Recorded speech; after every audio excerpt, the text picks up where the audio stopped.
This channel does not promote any violent, harmful, or illegal activities. All content provided by this channel is meant for an educational purpose only.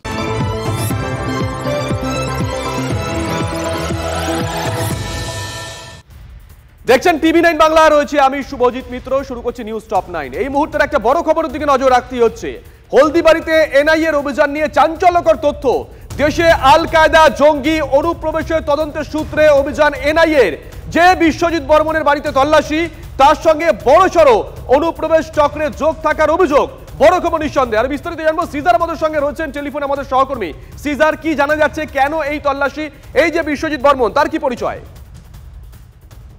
দেখো, বিশ্বজিৎ বর্মন ওই হলদিবাড়ি এলাকার স্থানীয় বাসিন্দা এবং তার কি যোগসূত্র আল কায়দার সঙ্গে সেটাই তোমাকে বলি যে 2023 সাল থেকে আল কায়দার একটি মডিউলের পেছনে পড়ে রয়েছে গুজরাট এটিএস। গুজরাট এটিএস 6 জনকে গ্রেপ্তার করে এবং দেখা যায় তারা 6 জনই বাংলাদেশি নাগরিক এবং তারা বৈধ বা চোরাপথে তারা ভারতে ঢুকেছিল এবং ভারতে ঢুকে ভুয়ো নথিপত্র দিয়ে তারা ভারতে বসবাস করছিল এবং সেই তদন্তবার পরবর্তীকালে এনআইএ হাতে পায়। এনআইএ তদন্ত করতে গিয়ে দেখে অসম এবং উত্তর পূর্ব ভারত এবং উত্তর বাংলার বিভিন্ন জায়গা দিয়ে তারা বিভিন্ন সময় ঢুকেছে এবং এই যে অনুপ্রবেশ চক্র, যে চক্র তাদের ঢুকতে সাহায্য করেছে এবং সেই চক্রের অন্যতম সদস্য বা এই চক্রের সঙ্গে যোগ রয়েছে এই বিশ্বজিৎ বর্মনের।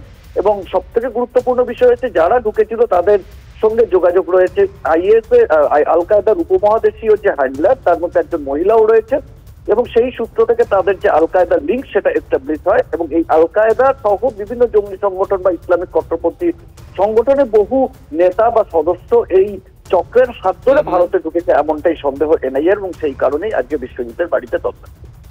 ধন্যবাদ সিজার। ট্যাবের টাকা গায়েবের ঘটনায় অভিযুক্তদের চিহ্নিত করে দ্রুত পদক্ষেপের নির্দেশ মুখ্য সচিবের। স্কুল শিক্ষা সচিবকে প্রয়োজনীয় পদক্ষেপের নির্দেশ মুখ্য সচিবের। প্রধান শিক্ষকদের গাফিলতি থাকলে পদক্ষেপের নির্দেশ দেওয়া হয়েছে।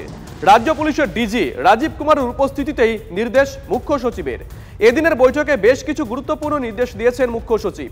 আগামী বছর থেকে সব পড়ুয়াদের অ্যাকাউন্ট নম্বরের সঙ্গে আধারের লিঙ্ক করতে হবে। যেসব অ্যাকাউন্টে টাকা যাওয়ার নয় অথচ সেগুলোতে টাকা চলে গেছে, অর্থাৎ ইচ্ছাকৃতভাবে হোক বা অনিচ্ছাকৃতভাবে, সেগুলি ফ্রিজ করার নির্দেশ দেওয়া হয়েছে। প্রায় 1.5 থেকে 2 কোটি টাকা এভাবেই গরমিল হয়েছে বলে বৈঠকে তথ্য পেশ করা হয়, এমনটাই বলছে সূত্র। যারা টাকা পায়নি দ্রুত তাদের মেটানোর নির্দেশ দেওয়া হয়েছে।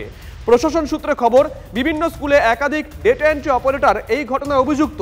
এই ধরনের টাকা পাঠানোর ক্ষেত্রে যে পাসওয়ার্ড থাকে সেটি লিক হয়েছে, যার নেপথ্যে রয়েছে একাধিক অসাধু ডেটা এন্ট্রি অপারেটর। তাদেরকে খুঁজে বের করার নির্দেশ দেওয়া হয়েছে। ছাত্রছাত্রীদের ব্যাংক অ্যাকাউন্টের সঙ্গে স্কুলের যে ডেটা সেগুলো সঠিকভাবে মিলিয়ে টাকা বন্টন করা হয়নি।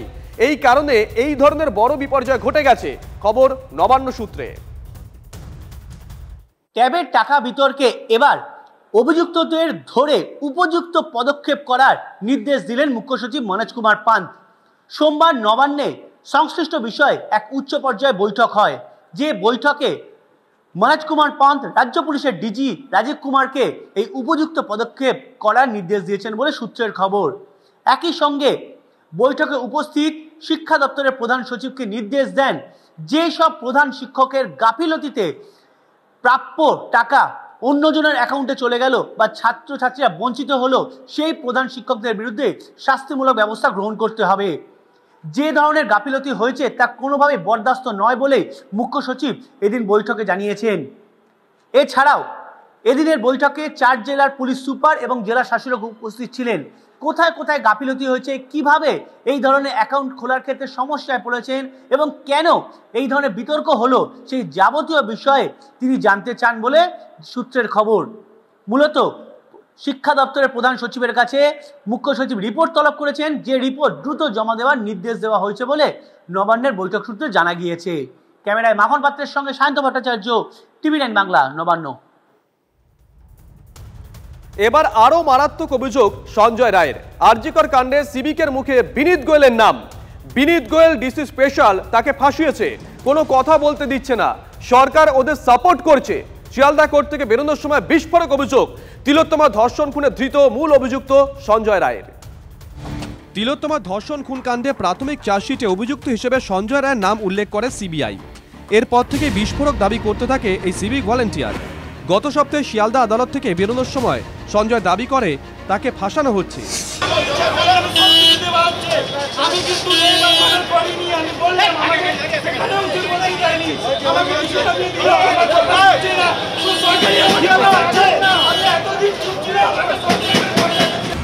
কারা তাকে ফাঁসাচ্ছে সেদিন কারো নাম মুখে আনেনি সঞ্জয়, কিন্তু সোমবার ফের হাটে হাড়ি ভাঙল সে।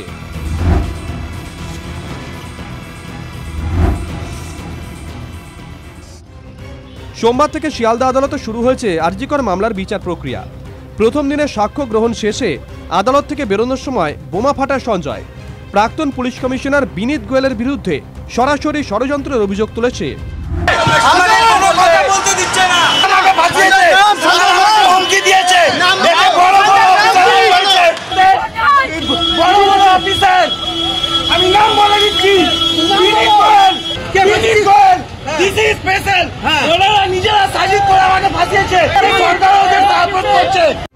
আরজিকর কাণ্ডে প্রথম দিন থেকেই প্রাক্তন পুলিশ কমিশনারের বিরুদ্ধে তদন্তে গাফিলতির অভিযোগ তুলেছিলেন জুনিয়র চিকিৎসকরা। বিনীতের পদত্যাগের দাবি করেছিলেন। সেই দাবি মেনে পুলিশ কমিশনার পদ থেকে বিনীতকে সরিয়ে দেন নবান্ন।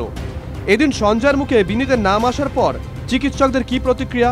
যে পরিমাণ ক্ষত ওই মেয়েটির শরীরে রয়েছে, যে পরিমাণ অপরাধ ওখানে করা হয়েছে, একজনের পক্ষে সম্ভব নয় বলেই আমরা এটা বিজ্ঞানের ছাত্র হিসেবে মনে করেছিলাম। আজকে সেই বিষয়টা প্রমাণ হচ্ছে। বিনীত গোয়েলস, যাকে আমি মনে করি যে দুর্বিনীত গোয়েলস আসলে প্রথম থেকে মিথ্যাচার করে আসছেন, তাদেরকে কেন গ্রেপ্তার করে জেরা করা হবে না, এইটা আজকে আমজনতার প্রশ্ন। সঞ্জয়ের বিস্ফোরক মন্তব্যের পর বিরোধীরাই বা থেমে থাকে কেন?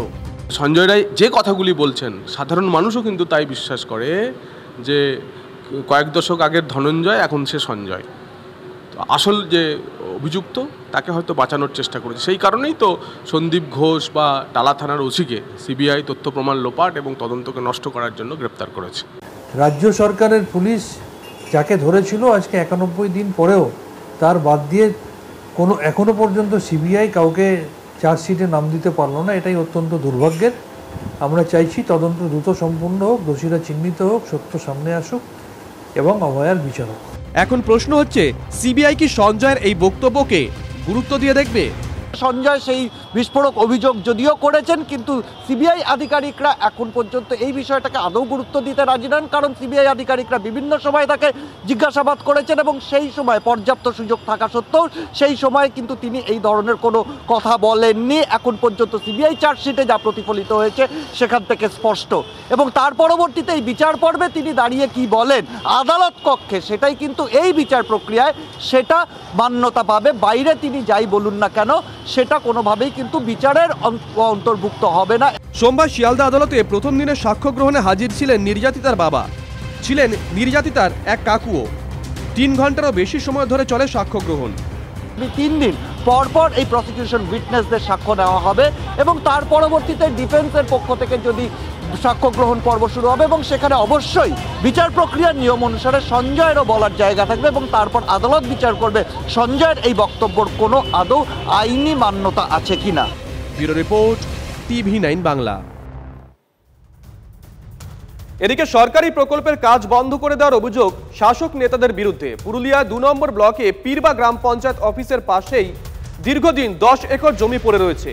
সেই জমিতে শিক্ষা দপ্তরের একটি প্রকল্প রূপায়ণে সীমানা দেওয়ার কাজ শুরু হয়।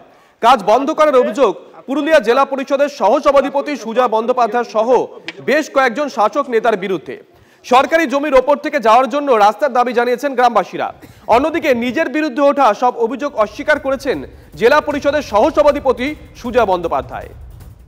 সাইডে বাউন্ডারি করার জন্য আমাদের অবজেকশন করে দিয়ে গেছে কাজল পাল আর সুজয় ব্যানার্জি, নাকি তাই তো, আর হলধর মাহাতো।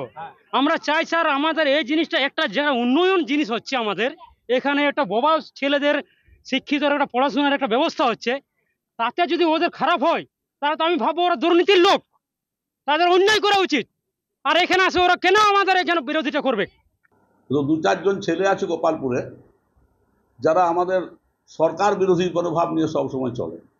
সব জায়গায় কি আর্যিকর ভেবে নিয়েছে? আমি 9টা গ্রামের দিকে থাকবো নাকি গোপালপুরের কয়েকটা কিছু ওই এলাকার পরেই যাদের জমি আছে, যারা জমির নিজের দামটুকু বাড়াতে চায়, মানুষের চাষিদের ধান আনা বন্ধ করতে চায়, তাদের সাথে থাকবে।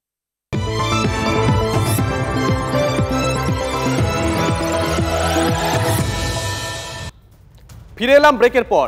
বহিরাগতদের সঙ্গে নিয়ে ক্যানিং হাসপাতালে ঢুকে অ্যাসিস্ট্যান্ট সুপারকে হুমকি দেওয়ার অভিযোগ হাসপাতালে চুক্তিভিত্তিক সাফাই কর্মী এবং নিরাপত্তা রক্ষীদের বিরুদ্ধে। ঠিক কি অভিযোগ, আরো বিস্তারিত জানবো। অভিজ্ঞান আমাদের সঙ্গে টেলিফোনে রয়েছেন, আমাদের সহকর্মী। অভিজ্ঞান, তবে তোমাকে জানিয়ে রাখি যে সুন্দরবনের অন্যতম হাসপাতাল হলো ক্যানিং মহকুমা হাসপাতাল, এবং সেই হাসপাতালে কর্তব্যরত অ্যাসিস্ট্যান্ট সুপার সৌরভ কুমার দাস তিনি যেটা অভিযোগ করেছেন যে হাসপাতালে চুক্তিভিত্তিক যে সমস্ত কর্মচারী রয়েছেন এবং সাফাই কর্মী রয়েছেন তাদেরকে নিয়ে আজকে তন্ময় কুমার দাস ওরফে দীপু নামে বিধায়ক ঘনিষ্ঠ এক যুবক আজকে সেখানে গিয়ে সেখানে রীতিমতো বিক্ষোভ দেখায় এবং সেখানে হুমকি দেয় অ্যাসিস্ট্যান্ট সুপারকে। কার্যত যেহেতু আরজিকর ঘটনার পর থেকেই ক্যানিং হাসপাতালের নিরাপত্তার কারণেই বহিরাগত আয়াদের প্রবেশ নিষিদ্ধ করেছিল হাসপাতাল কর্তৃপক্ষ, সেই সঙ্গে সঙ্গে নিরাপত্তা রক্ষী যে সমস্ত সাফাই কর্মীরা রয়েছেন তারা নিয়মিত কাজ করে না, তাদের নজরদারি কাজটাই মূলত সুপার করেন সেখানে। সেই কারণেই বিরাগভাজন হয়েছে অ্যাসিস্ট্যান্ট সুপার। বেশ, বুঝতে পেরেছি, ধন্যবাদ অভিজ্ঞান। বিধায়ক শওকত মোল্লা তিনি কি বলেছেন শুনুন। দেখুন, থ্রেড কালচারে আমরা বিশ্বাসী নই। আমরা বিষয়টা শুনলাম আপনাদের মাধ্যমে বা টিভিতে দেখলাম, নিশ্চিতভাবে এটাকে খোঁজখবর নেব এবং যদি সে সত্যিকারের অপরাধী হয় দলগতভাবে নিশ্চিতভাবে তার বিরুদ্ধে ব্যবস্থা গ্রহণ করা হবে। শুধু যেই হোক এর বাস্তবতা কতটা আছে সেটা আগে খোঁজখবর নিতে হবে। শুধুমাত্র কে কী অভিযোগ করলো সেই অভিযোগের ভিত্তিতে কোনো মন্তব্য করা উচিত নয়। আমি নিশ্চিতভাবে মনে করি যে এটা আমরা খোঁজখবর নেব, খোঁজখবর নিয়ে সে আমাদের যেই হোক, ভাগনা হোক আর রিলেটিভ হোক আর যেই হোক না কেন, এই ধরনের কাজ যদি সত্যিকার যদি কেউ করে সেটা ঠিক নয়, নিশ্চিতভাবে তার বিরুদ্ধে ব্যবস্থা গ্রহণ করা হবে। পূর্ব বর্ধমানে বিভিন্ন মন্দিরে গয়না চুরির ঘটনায় নাম জড়ালো বানজারা গ্যাংয়ের। বেশ কিছুদিন ধরে এলাকায় বিভিন্ন মন্দিরে চুরির অভিযোগ ওঠে, এরপরেই তৎপর হয় বর্ধমান জেলা পুলিশ। আউসগ্রামে ভেদিয়া অবন সেতুর কাছ থেকে ধরা পড়ে বানজারা গ্যাংয়ের 3 সদস্য।